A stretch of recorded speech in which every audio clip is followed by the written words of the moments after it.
मीनू और अजनबी की प्रेम कहानी किसी फिल्मी स्क्रिप्ट से कम नहीं थी, जिसने स्कूल की पुरानी दीवारों से जन्म लिया। कक्षा 12वीं तक उनकी दुनिया एक दूसरे के इर्द गिर्द घूमती थी। टूटी बेंचों पर लिखे नाम, लंच ब्रेक में चोरी छिपे बांटी गई मुस्कान और देर रात तक की पढ़ाई के बहाने फोन पर होती मीठी बातें। उनका प्यार मासूम और अटूट था। पर समय का पहिया घूमा। 12वीं के बाद करियर की राहें उन्हें खींच ले गईं। अजनबी दिल्ली के एक कॉलेज में इंजीनियरिंग करने चला गया, जबकि मीनू ने अपने शहर में ही आर्ट्स में दाखिला लिया।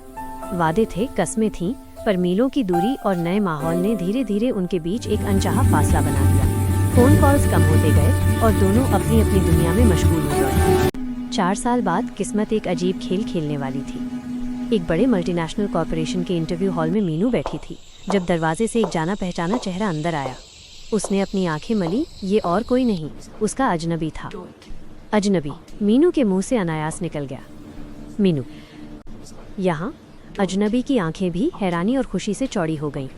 वो मुलाकात सिर्फ एक इंटरव्यू नहीं, बल्कि खोई हुई दुनिया का पुनर्जन्म थी। कॉलेज की दूरियां अब खत्म हो चुकी थीं।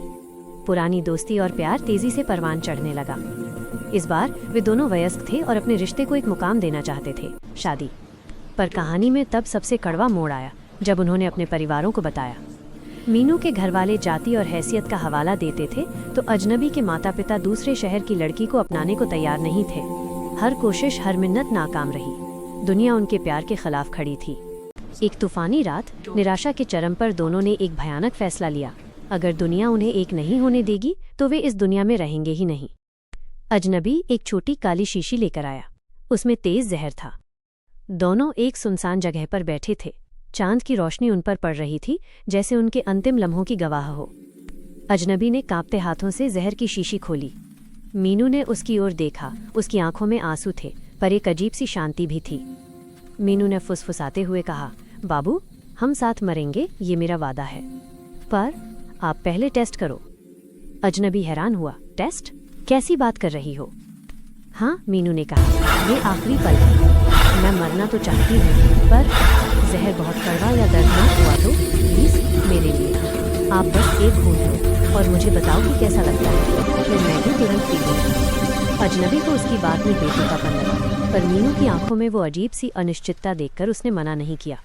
अपने गहरे प्रेम को साबित करते हुए उसने बोतल अपने होठों से लगाई और एक बड़ा घूंट ले लिया। मिनट भर बाद अजनबी का चेहरा सिकुड़ने लगा। कैसा है बाबू? मीनू ने बेचैनी से पूछा। दर्द से कराहते हुए अजनबी ने मुश्किल से कहा, कड़वा, बहुत कड़वा है मीनू।